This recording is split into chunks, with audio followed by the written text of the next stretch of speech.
Video like जरूर कर लीजिए और ऐसे वीडियो लगातार फ्री में पाने के लिए चैनल को तुरंत सब्सक्राइब कर लीजिए और बेल आइकन को जरूर टैप कर लीजिए ताकि आगे भी सारे वीडियो आपको मिलते रहे। यूट्यूब में फॉलो करते हैं तो प्लीज ये वाला फ्री टेलीग्राम चैनल जरूर ज्वाइन कर लीजिएगा। सारे नोटिफिकेशन सारे अपडेट यहीं पे आते हैं। नमस्कार दोस्तों, आप सभी का स्वागत है स्टडी फॉर एग्जाम्स में। दोस्तों, जैसा कि आप लोग जानते हैं कि हम लोग यूपी ट्रिपल एस सी की हाल ही में जो परीक्षाएं आयोजित हुई हैं उसमें जो उत्तर प्रदेश स्पेशल से प्रश्न पूछे गए हैं उसको हम लोग देख रहे हैं। उसी कड़ी के आगे बढ़ाते आज हम लोग कुछ और प्रश्नों को भी देखेंगे। धोबी समुदाय द्वारा पारंपरिक रूप से किया जाने वाला धोबिया लोक नृत्य उत्तर प्रदेश किससे संबंधित है? पूर्वांचल, अवध, ब्रज या बुंदेलखंड या उपरोक्त में से कोई नहीं। तो धोबिया जो लोक नृत्य आयोजित किया जाता है, जो धोबी समुदाय द्वारा आयोजित किया जाता है, यह जो है पूर्वांचल में किया जाता है। इसका जो ऑप्शन ए है वो आपका सही आंसर है। लोक नृत्य से अक्सर प्रश्न परीक्षा में पूछे जाते हैं, इसी प्रकार से आगे भी पूछे जाने के चांसेज हैं। यहाँ पे एक तरफ कवि दिए गए, दूसरी तरफ जन्म स्थान दिया गया उत्तर प्रदेश के संदर्भ में। अबुल फैज फैजी, सुभद्रा कुमारी चौहान, महादेव वर्मा, जयशंकर प्रसाद, वाराणसी, फरुखाबाद, निहालगढ़, आगरा, इसके संदर्भ में आपको सम्मिलित करना है। अबुल फजल का जो जन्म है यह आगरा में हुआ था। सुभद्रा कुमारी चौहान का जन्म जो है वह निहालपुर में हुआ था। महादेव वर्मा जी का जन्म जो है फरुखाबाद में हुआ था और जयशंकर प्रसाद जी का जन्म जो आपके वाराणसी में हुआ था। इस प्रकार जो है इसका जो डी ऑप्शन है ये आपका सही आंसर है।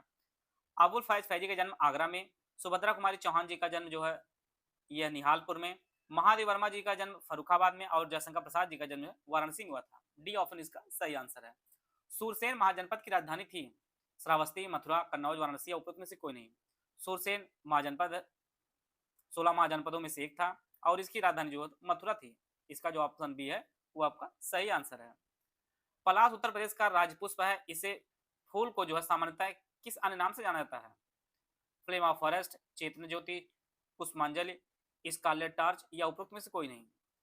पलाश जो उत्तर प्रदेश का राजपुष्प है इसे जो है फ्लेम ऑफ फॉरेस्ट, इसे अंग्रेजी में जो है फ्लेम ऑफ फॉरेस्ट, इसे जंगल की आग भी कहा जाता है। हिंदी में इसका जो अर्थ होगा जंगल की आग, आप लोग देखे होंगे। और इसका जो है जो जीव वैज्ञानिक नाम है वो बुटिया मोनोस्पर्मा, इसका जीव विज्ञान का नाम है। ये ऑप्शन इसका सही आंसर है। यहाँ पे 4 नदियां दी गई, इसमें आपको बताना कौन सी नदी जो है उत्तर प्रदेश में नहीं बहती है। बेतवा, सरयू, महानदी, चंबल। उत्तर प्रदेश में जो है बेतवा बहती है, सरयू बहती है, चंबल बहती है। महानदी जो है यह उत्तर प्रदेश में नहीं बहती है। सी ऑप्शन इसका सही आंसर है। उत्तर प्रदेश में कुल रामसर साइट कितनी है? देखिए, परीक्षा पहले हो चुकी है तो उस टाइम जो है उत्तर प्रदेश में रामसर साइटों की संख्या 10 हुआ करती थी, लेकिन वर्तमान में जो रामसर साइट संख्या हो चुकी है जो आपकी परीक्षा के लिए महत्वपूर्ण है, अब इसकी संख्या 11 हो चुकी है। अब जो है 11 हो चुकी है। 11वां जो है एटा में स्थित आपका पटना पश्चिम बिहार हो गया है। एटा में जो है पटना पश्चिम बिहार को जो है रामसर साइट में ऐड कर लिया गया है। तो इस प्रकार जो वर्तमान में अब 11 हो चुकी हैं। तो ये इस प्रकार के प्रश्न आप देखे रहेंगे तो आगामी प्रश्न के लिए आप तैयार भी रहेंगे, आप जो आपके पेपर में पूछा जा सकता है, यही कंटेंट जो अपडेट हो जाएगा। देखिए, उसी संबंधित फिर आगे भी प्रश्न पूछा गया है कि रामसर साइट जो उत्तर प्रदेश में नहीं है, सूर सरोवर, केवलादेव, बखीरा, समसपुर या उपरोक्त में से कोई नहीं। सूर सरोवर ये आप जानते हैं आपके आगरा में है। केवलादेव ये आपके जो है राजस्थान में है, राजस्थान में, और यही पूछा जा रहा है। बखीरा जो है यह संत कबीर नगर में है, संत कबीर नगर में। और समसपुर जो पश्चिम बिहार है यह रायबरेली में है, रायबरेली में। तो इसका जो ऑप्शन बी है ये आपका सही आंसर। रामसर साइट जो है केवलादेव यह राजस्थान में, उत्तर प्रदेश में नहीं है। उत्तर प्रदेश का लगभग कितना प्रतिशत जो है भौगोलिक क्षेत्र वनों से आच्छादित है? 10 से 12, 5, 4, 5, 12 से 15, 6, 7 या उपरोक्त में से कोई नहीं। तो जो ऑप्शन डी दिया गया है 6 से 7% तक जो है वनों से आच्छादित है उत्तर प्रदेश राज्य। डी ऑप्शन इसका सही आंसर है। उत्तर प्रदेश के प्रतीक चिन्ह में मछली का एक जोड़ा है, ये मछलियां किसका प्रतीक है? गंगा और यमुना नदी, अवध के पूर्व शासक, राज्य का मत्स्य उद्योग, समृद्धि और धन, उपरोक्त में से कोई नहीं। आप जानते हैं कि उत्तर प्रदेश के प्रतीक चिन्ह में मछलियों का एक जोड़ा है और गंगा और यमुना नदियां दिखाई गई हैं, तीर धनुष दिखाई गई है। तो जो मछलियां हैं यह जो है अवध के पूर्व शासक को जो है प्रदर्शित करती हैं, जो ऑप्शन बी में दिया गया है।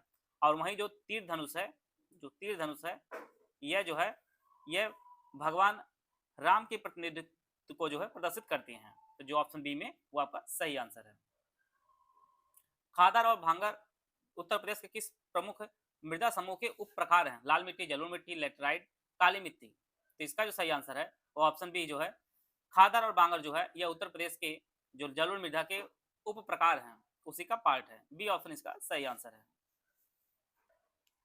उत्तर प्रदेश रोजगार 2017-18 में उत्तर प्रदेश का घरेलू प्रति व्यक्ति आय उत्पाद से संबंधित आंकड़े संदर्भ में यह प्रश्न बनाया गया है। तो इसमें बताना कितना है, 96,193, 1,05,163, 1,20,773 या 85,249 रुपए। तो प्रति व्यक्ति आय जो है, जब प्रश्न पूछा गया था 17-18 डेटा पूछा गया, अब उसके अनुसार आंसर इसका पहला हो जाएगा 96,193 रुपए। लेकिन जो वर्तमान में जो हो चुका है, जो अभी हाल ही में इकोनॉमी सर्वे आया है, उसके अनुसार जो है अब डेटा 1,09,000 हो चुका है। 1,09,000 रुपए प्रति व्यक्ति आय है उत्तर प्रदेश की। तो इसका जो ऑप्शन ए है, इस प्रश्न के अनुसार 2017-18 डेटा, लेकिन हाल ही में जो अभी जो डेटा आया हुआ उसके अनुसार जो है 1,09,000 रुपए हो गई है। हमारे साथ मिलकर आप तैयारी करना चाहते हैं तो इलाहाबाद हाईकोर्ट आरओ एपीएस का पेड ग्रुप शुरू किया गया है दोनों भाषाओं में। इसमें सिर्फ पार्ट 1 जो आपका 200 नंबर का होगा, पेपर आपका होगा, उसकी पूरी तैयारी कराई जाएगी और सिलेबस को 80 डे वाइज जो है क्लास नोट्स के रूप में जो है आपको उपलब्ध कराया जाएगा और कंप्लीट होने पर जो है एक साथ आपको दे दिया जाएगा। पहला जो ग्रुप है फुल पेड ग्रुप है, विदाउट प्रिंस, इसकी फीस 4,000 रुपये है। इस ग्रुप में जो सिलेबस पिछले साल दिया था उसके अनुसार सारी चीज़ें आपको दी जाएंगी और रीजनिंग एप्टीट्यूड के मटेरियल वीडियो भी दी जाएंगी, जिसमें आपको 22 टेस्ट दिए जाएंगे, जिसमें 10 फुल लेंथ टेस्ट होंगे 200 क्वेश्चन के, 12 सेक्शन वाइज होंगे जिसमें 50% दिए जाएंगे।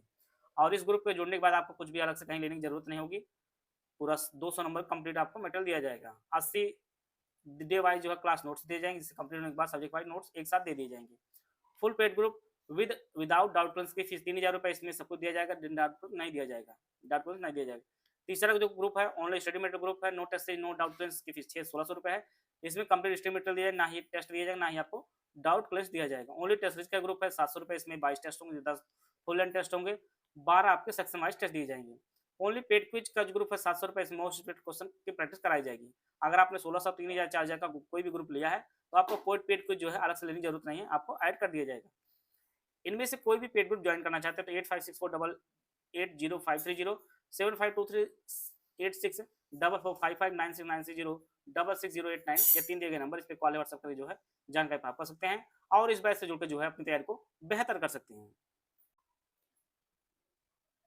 ऊसर रिक्लेमेशन प्रोग्राम में यूपी बीएसएन को किस संगठन ने वित्तीय सहायता प्रदान की है? विश्व बैंक, अंतर्राष्ट्रीय मुद्रा कोष, संयुक्त राष्ट्र संघ, एशियाई विकास बैंक या उपरोक्त में से कोई नहीं। तो ऊसर रिक्लेमेशन प्रोग्राम के यूपी बीएसएन को जो पैसा प्राप्त हो रहा है, वित्तीय सहायता प्राप्त हो रही है, वह जो है विश्व बैंक दे रहा है। इसका जो ऑप्शन ए है ये आपका सही आंसर है। उत्तर प्रदेश नगर निगम अधिनियम किस वर्ष में पारित हुआ था? 1949, 1959, 1999 या 1936 या उपरोक्त में से कोई नहीं। तो उत्तर प्रदेश में जो है नगर निगम अधिनियम जो पारित किया गया था यह वर्ष था वर्ष 1959। इसका जो ऑप्शन बी है वो आपका सही आंसर है।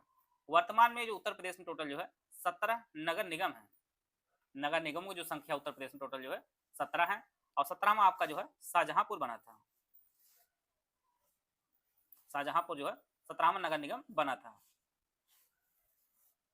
यहाँ पर आपको पहचानना कौन सा है, सुमिलित ने एक तरफ एयरपोर्ट दूसरी तरफ जो है स्थान दिया गया है। बमरौली हवाई अड्डा प्रयागराज, लाल बहादुर शास्त्री हवाई अड्डा लखनऊ, महर्षि वाल्मीकि हवाई अड्डा अयोध्या, खेरिया हवाई अड्डा आगरा, उपरोक्त में से कोई नहीं। बमरौली जो हवाई अड्डा ये आपके प्रयागराज में है, महर्षि वाल्मीकि हवाई अड्डा जो बन रहा है आपके अयोध्या में है, खेरिया हवाई अड्डा ये आपके आगरा में है, लाल बहादुर शास्त्री जो हवाई अड्डा है यह जो आपके वाराणसी में है, वाराणसी में है। और लखनऊ वाला जो बना है जो है ये चौधरी चरण सिंह जी के नाम पर है, चौधरी चरण सिंह के नाम पे है लखनऊ वाला, और लाल बहादुर शास्त्री वाले आपके वाराणसी में है। तो इसका जो ऑप्शन बी है ये आपका सही आंसर है। प्रदेश के मुख्य रूप से निम्नलिखित में से किस लक्ष्य को प्राप्त करने के उद्देश्य से किसान कल्याण मिशन की शुरुआत की गई थी? जैविक खेती को बढ़ावा देना, सिंचाई सुविधाओं का विस्तार करना, फसल बीमा प्रदान करना, किसानों को आय दोगुनी करना। तो किसान कल्याण मिशन जो शुरुआत की गई थी वह किसानों की आय दोगुनी करने के उद्देश्य से की गई थी। इसका जो ऑप्शन डी है ये आपका सही आंसर है। उत्तर प्रदेश के जिले में 300 मीटर चौड़े क्षेत्र में जो है यूरेनियम का बड़ा निक्षेप पाया गया। ललितपुर, फतेहपुर, वाराणसी, मिर्जापुर, उत्तर प्रदेश कोई नहीं। तो यूरेनियम वगैरह का जो भंडार पहले भी आप लोग अस्थायी रूप से पढ़े होंगे और आगे भी जो मिला भी है इस बार, वह भी आपके ललितपुर में ही मिला है। इसका जो ऑप्शन ए है ये आपका सही आंसर है। 300 मीटर चौड़े क्षेत्र में जो यूरेनियम का जो निक्षेप मिला उत्तर प्रदेश में, ये आपके ललितपुर मिला है। ए ऑप्शन इसका सही आंसर है। मुख्य रूप से दूरस्थ शिक्षा पर केंद्रित उत्तर प्रदेश राजस्व टंडन मुक्त विश्वविद्यालय किस शहर में स्थित है? यह जो स्थित है प्रयागराज में स्थित है। इसका जो मुख्यालय आपका यह प्रयागराज में, बाकी अन्य जगह जो है शाखाएं हैं। तो राजेश टंडन जो मुक्त विश्वविद्यालय है उत्तर प्रदेश का एकमात्र है, ये आपके प्रयागराज में है। ए ऑप्शन इसका सही आंसर है। उत्तर प्रदेश के प्रसिद्ध कलाकार जिन्हें वर्ष 1966 में संगीत नाटक अकादमी फेलोशिप से सम्मानित किया गया था, सिद्धेश्वरी देवी, नंद किशोर शर्मा, आशुतोष भट्टाचार्य, गिरिजा देवी या उपरोक्त में से कोई नहीं। देखिए ऐसे प्रश्न सबके लिए नहीं होता और ना सब कर पाएंगे, जान लीजिए कि इनके बारे में प्रयास भी नहीं करना है। जो बेसिक प्रश्न आते हैं सिर्फ आपको उसको फोकस करना। सिलेक्शन लेने के लिए आपको 100 में 100 नहीं लाना। आपको 100 में से अगर आप 75 से 80% ले भी आए, 75 से 80% ले आए तो भी आपका सिलेक्शन हो जाने वाला है। तो इसलिए जो है सबके बारे में मत प्रयास करिए, लेकिन बस इतना जानिए कि आयोग कुछ प्रश्न जो है घुमा के रखता ही रखता है। तो इसका जो आंसर है, आशुतोष भट्टाचार्य को वर्ष 1966 में जो है संगीत नाटक अकादमी फेलोशिप से सम्मानित किया गया था। सी ऑप्शन इसका सही आंसर है। यहाँ पे रामसर साइट कौन नहीं आपको बताया गया है, आपका केवलादेव जो आपका राजस्थान में है। इसके अलावा अंतर्राष्ट्रीय श्रम संगठन के अनुसार 2004-5 से 2014-15 के बीच उत्तर प्रदेश के क्षेत्र की अनुमानित जो वार्षिक वृद्धि दर कितनी थी? तो वार्षिक वृद्धि दर जो मानी गई थी वह 3.2% थी। कृषि क्षेत्र की जो अनुमानित वार्षिक वृद्धि दर थी वह 3.2% थी। इस प्रकार जो है आज हम लोग 20 इंपॉर्टेंट जो है प्रश्न देख लिए हैं पीवाईक्यू के। आशा है आप सभी को बहुत कुछ जानने को मिला होगा। मिलते हैं नेक्स्ट वीडियो, तब तक जय हिंद, जय भारत।